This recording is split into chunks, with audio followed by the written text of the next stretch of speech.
Bismillahirrahmanirrahim. Assalamualaikum warahmatullahi wabarakatuh. Perkenalkan, nama saya Muhammad Al-Ghifari Al-Ayyubi, NIM 207001190007.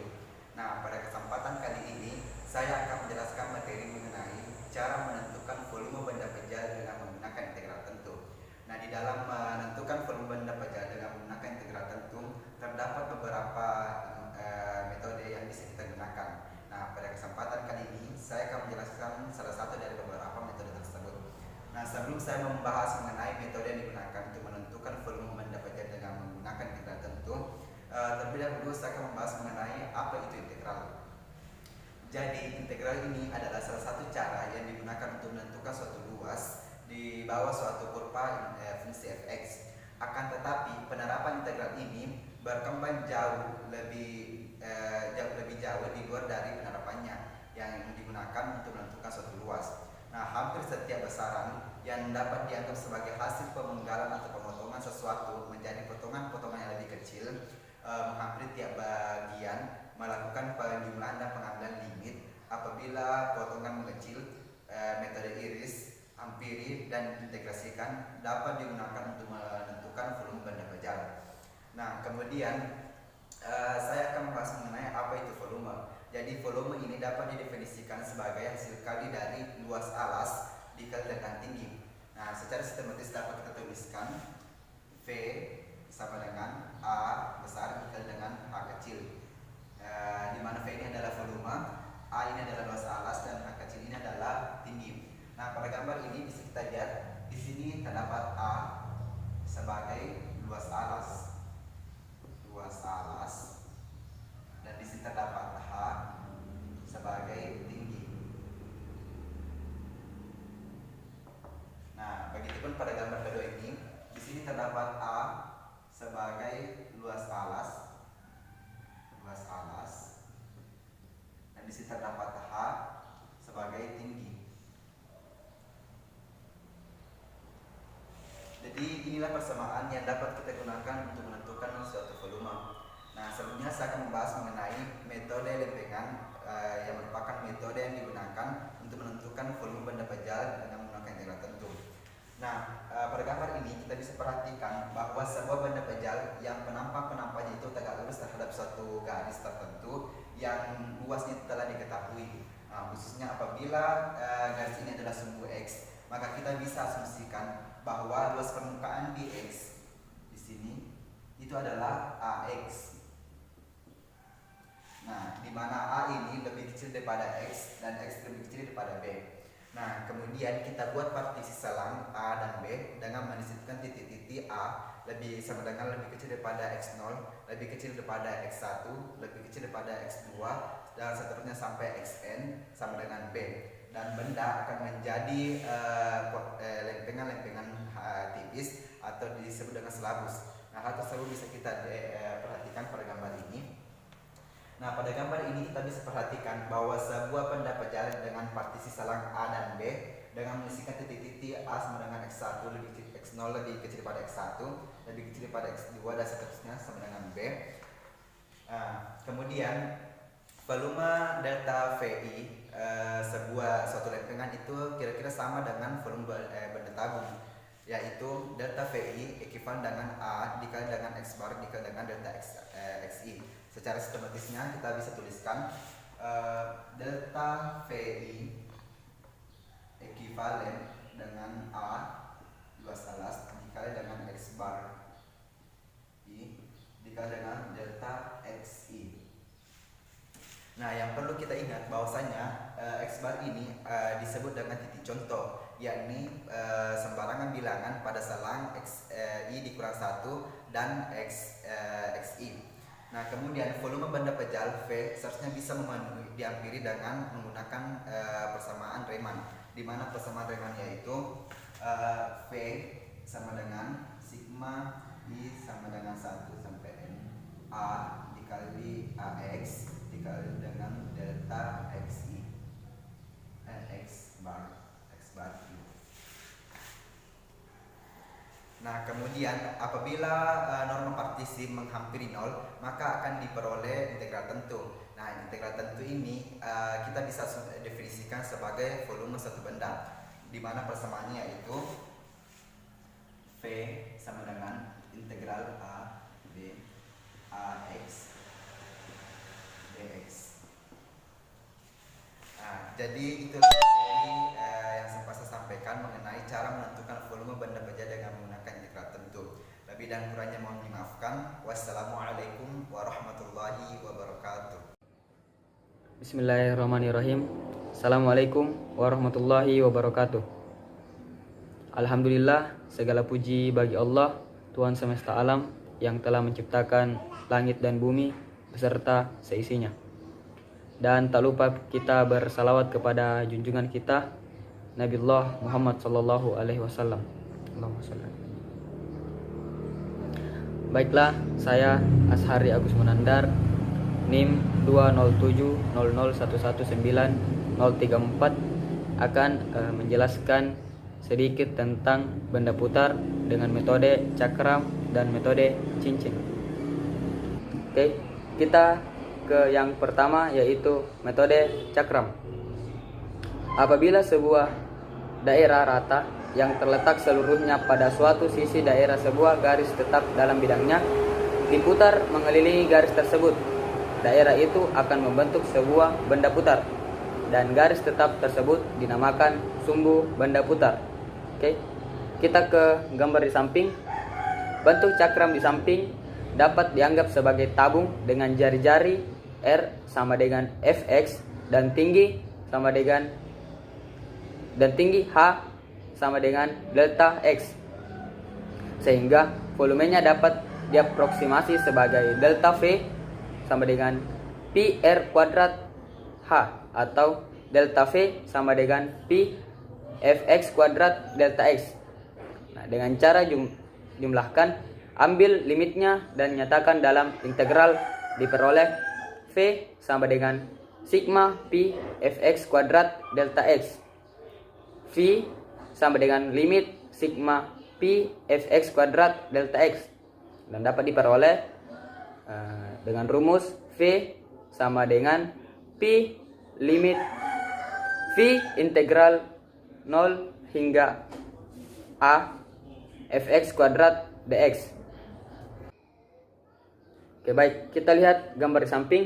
Nah, gambar ini adalah benda yang berputar pada sumbu X dan dinyatakan dengan rumus V sama dengan pi integral 0 hingga A Y kuadrat dx. Gambar selanjutnya, gambar ini adalah benda yang berputar pada sumbu Y dan dinyatakan dengan rumus V sama dengan pi integral 0 hingga A X kuadrat dy. Oke, selanjutnya kita ke metode cincin. Ada kalanya pengisian suatu benda putar menghasilkan cakram-cakram dengan lubang di tengahnya. Nah, daerah inilah yang kita sebut cincin. Menghitung volume benda putar dengan menggunakan metode cincin dilakukan dengan memanfaatkan rumus volume cincin. Kita lihat gambar di samping. Nah, yaitu menggunakan rumus V sama dengan pi dikali R besar kuadrat dikurang R kecil kuadrat kali H. Nah, untuk menghitung benda putar dengan metode cincin pada sumbu X, kita menggunakan rumus V sama dengan pi integral A menuju B Y1 kuadrat dikurang Y2 kuadrat dx. Nah, itu untuk menghitung volume benda putar dengan metode cincin pada sumbu X. Selanjutnya pada sumbu Y, kita menggunakan rumus V sama dengan pi integral A menuju B X1 kuadrat dikurang X2 kuadrat dy. Nah, inilah rumus yang dipakai untuk menghitung volume benda putar dengan metode cincin pada sumbu Y. Nah, demikianlah materi yang sempat saya sampaikan. Kurang lebihnya mohon dimaafkan. Bismillahirrahmanirrahim. Assalamualaikum warahmatullahi wabarakatuh. Perkenalkan, nama saya Mimi Parajani Di sini saya akan menjelaskan tentang contoh dari metode cakram. Soalnya yaitu, tentukan volume benda putar V yang terbentuk jika daerah yang dibatasi Y sama dengan akar X, sumbu X, dan garis X sama dengan 4 diputar mengelilingi sumbu X. Nah, gambarnya itu seperti ini. Ini adalah kurva Y sama dengan akar X dari 0 sampai 4X. Kalau kita putar mengelilingi sumbu X, maka akan diperoleh benda putar seperti ini. Ini seperti parabola pejal. Ini akan kita cari volumenya berapa. Oke, kita jawab. Pertama, kita gambar dulu kurvanya. Kemudian, buat partisi sebanyak N. P sama dengan X0, X1, X2, sampai dengan Xn. Nah, kemudian ambil titik sampel XI pada selang XI-1 sampai XI. Nah, kita buat persegi panjang dengan lebar delta XI dan panjang akar XI. Nah, kalau persegi panjang ini kita putar mengelilingi X, maka akan diperoleh gambar seperti ini. Nah, dengan volume delta Fi sama dengan Pi R kuadrat dikali T, di mana R kuadrat di sini adalah akar Xi dan T adalah delta Xi. Jika delta Xi mendekati 0, maka V mendekati sigma dari delta Fi. Nah, kita tahu jika delta Xi mendekati 0, maka N mendekati tak hingga. Jadi partisinya kita buat mendekati tak hingga. Nah, kalau N mendekati tak hingga, artinya kita memberikan limit terhadap sigma dari delta Fi, dan limit N mendekati tak hingga Pi akar Xi kuadrat delta Xi tidak lain adalah integral tentu dari 0 sampai 4 Pi akar X kuadrat dx. Nah, jika kita kalkulasikan, maka akan menghasilkan 8 Pi. Nah, jadi kita bisa tahu volume dari benda pejal ini adalah 8 Pi. Nah, terima kasih atas kesempatan dan waktunya. Wassalamualaikum warahmatullahi wabarakatuh. Assalamualaikum warahmatullahi wabarakatuh. Pertama-tama saya minta maaf karena mungkin suara saya tidak terlalu jelas karena di luar sedang hujan. Jadi saya akan menjelaskan contoh soal ini. Tentukanlah volume benda yang terbentuk dari pemutaran daerah yang dibatasi oleh kurva Y sama dengan X pangkat 3 sumbu Y dan garis Y sama dengan 3 mengelilingi Y. Pertama-tama kita membuat sumbunya. Sumbu Y. Lalu kita fokuskan ke batangan ini, yaitu cakramnya. Kita membuat cakram seperti ini, dan rumus yang digunakan adalah ini. Penyelesaiannya, kita di sini mengiris secara mendatar yang membuat pilihan yang cocok sebagai perubahan integrasi. Jadi yang diketahui bahwasannya Y itu sama dengan X3, X sama dengan 3 akar Y, dan delta V, maaf sini seharusnya delta V ya. Delta V itu sama dengan V dalam kurun 3, sini kurun 3 akar Y pangkat 2 delta Y. Oke, kita lanjut ke penyelesaiannya. Pertama-tama kita tulis volume. Yang ditanyakan ialah tuh atas mengelilingi Y. Tentukanlah volume benda yang terbentuk dari pemutaran daerah. Nah, rumusnya ialah ini nih. Ini. Oke, kita mulai ya. V. Jadi rumusnya itu V 0 sampai 3 Y 2 per pangkat 2 Y per 3 dx sama dengan V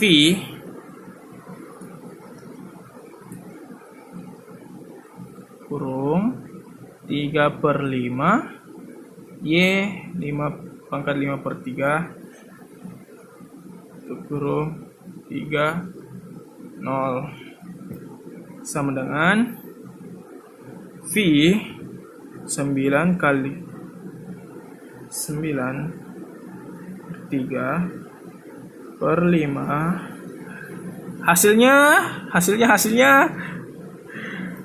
11,76 Yeay. Assalamualaikum warahmatullahi wabarakatuh. Saya Dewi Aprilia Wardanisyam dengan NIM 20700119018 akan menjelaskan tentang metode cincin dalam menghitung volume benda pejal. Saya akan menjelaskan contoh soal. Contoh soalnya yaitu, hitunglah volume benda putar yang terjadi jika daerah yang dibatasi kurva Y sama dengan X pangkat 2 garis X sama dengan 2 dan sumbu X diputar mengelilingi sumbu Y sejauh 360 derajat.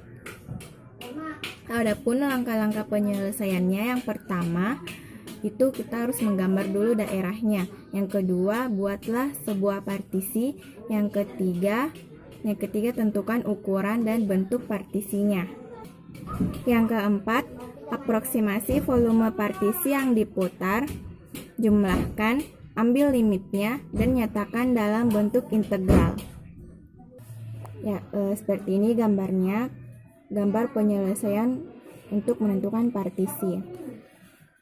Nah, jika daerah pada partisi tersebut secara horizontal dan sebuah partisi diputar mengelilingi sumbu Y, maka partisi tersebut membentuk cincin. Nah, seperti gambar berikut ini. Setelah itu, aproksimasi volume partisi yang diputar, jumlahkan, ambil limitnya, dan nyatakan dalam bentuk integral. Dan setelah itu kita bisa mengetahui volume yang terdapat pada benda tersebut adalah 8pi.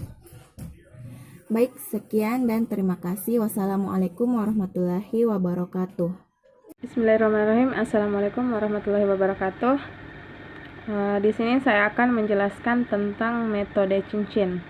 Nah, di sini ada contoh soal yang menggunakan metode cincin, yaitu hitunglah volume benda putar yang terjadi jika daerah yang dibatasi kurva Y sama dengan X kuadrat dan garis Y sama dengan 2X diputar mengelilingi sumbu X sejauh 360 derajat.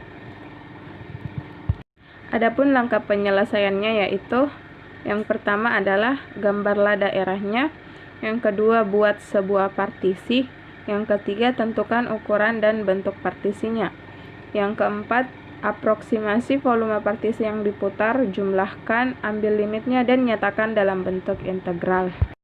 Berikut gambar langkah penyelesaian setelah kita membuat sebuah partisi. Setelah itu kita menentukan ukuran dan bentuk partisinya. Nah, berikut gambarnya. Terakhir adalah aproksimasi volume partisi yang diputar, jumlahkan, ambil limitnya, dan nyatakan dalam bentuk integral. Nah, hasil integralnya sebagai berikut. Bismillahirrahmanirrahim. Assalamualaikum warahmatullahi wabarakatuh. Nama saya Muhammad Khaidir, NIM terakhir 042. Baik, pada kesempatan kali ini saya akan melanjutkan contoh soal yang berkaitan dengan benda pejal lain yang penampangnya diketahui. Berikut contoh soalnya. Andaikan alas sebuah benda pejal berupa daerah rata pada kuadran pertama yang dibatasi oleh Y sama dengan 1 kurang X pangkat 2 per 4 sumbu X dan Y. Anggaplah penampang yang tegak lurus pada sumbu X berbentuk bujur sangkar. Tentukan volume benda ini. Baik, pada penyelesaiannya, apabila kita iris benda ini secara tegak lurus terhadap sumbu X, kita memperoleh kotak-kotak bujur sangkar tipis, seperti irisan keju. Nah, selanjutnya pada gambar tersebut kita lihat terdapat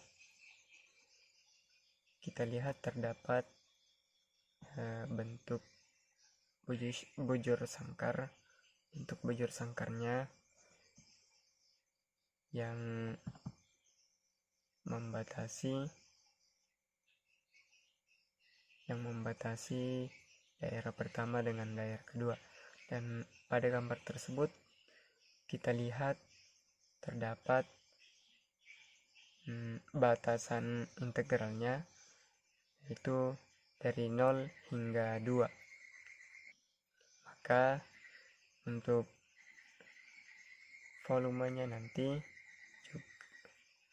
juga integral 0 hingga 2. Pada soal tersebut terdapat delta V, yaitu 1 kurang X pangkat 2 per 4 pangkat 2 delta X. Nah, pada pembahasan ini untuk rumusnya V sama dengan integral dari A hingga B delta V pangkat 2 delta X. Nah, berdasarkan rumus tersebut, maka kita masukkan nilai delta V-nya, yaitu V sama dengan integral dari 0 hingga 2 dalam kurung 1 kurang X pangkat 2 per 4 pangkat 2 dx.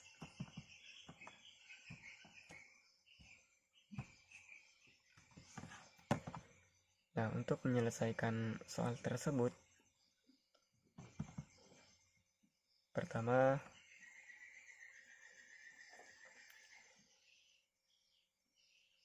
kalinya kita menghitung integral tak tentunya, yaitu integral 1 kurang X pangkat 2 per 4 pangkat 2 dx. Selanjutnya,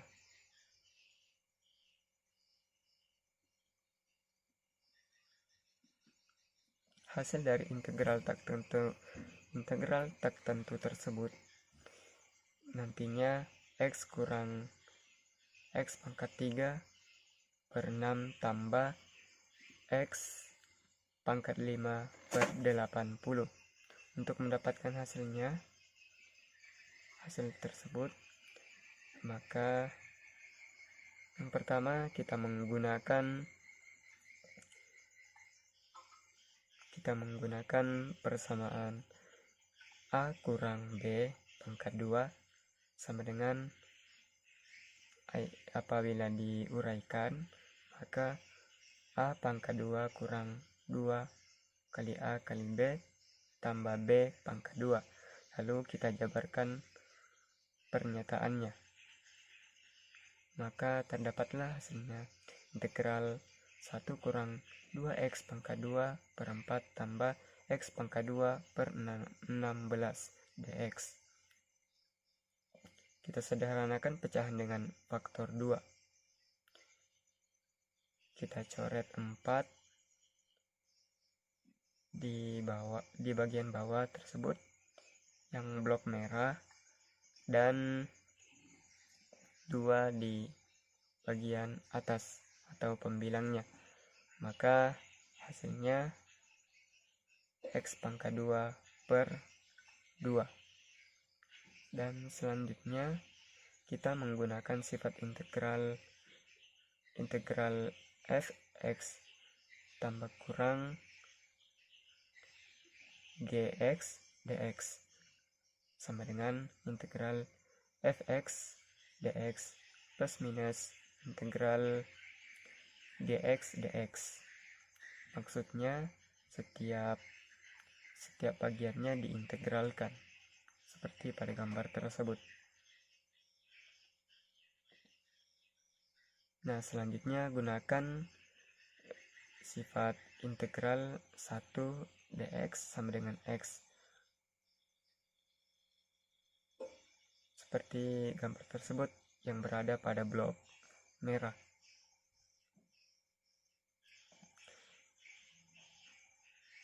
Dan untuk integral x pangkat 2 kurang per 2 dx, hasilnya x pangkat 3 per 6.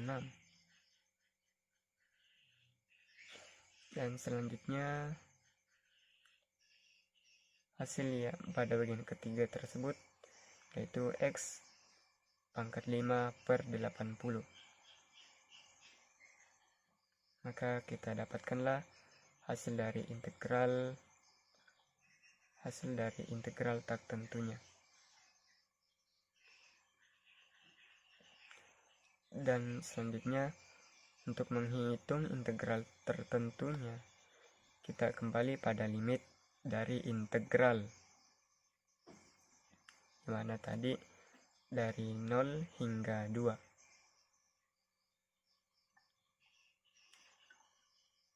Selanjutnya kita menggunakan sifat fx dari a ke b atau dari a hingga b sama dengan f kali b kurang f kali a.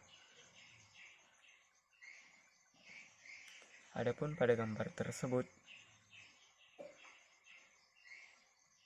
atau pada penyelesaian tersebut, untuk yang pertamanya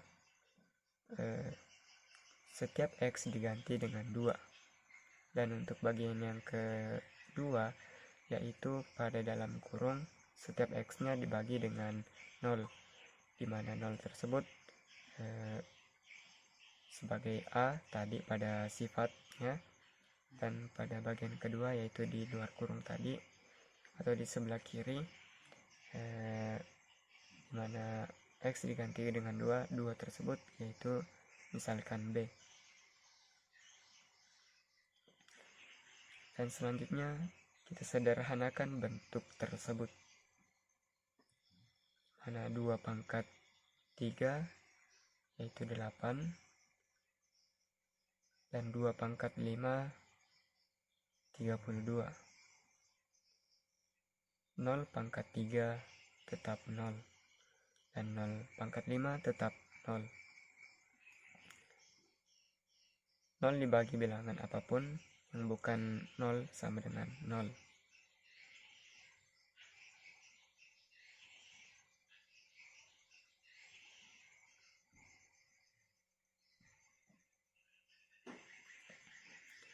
Lalu ketika menjumlah atau mengurangi dengan 0, nilainya tidak berubah. Dan kita telah dapatkan hasil akhirnya yaitu 16/15,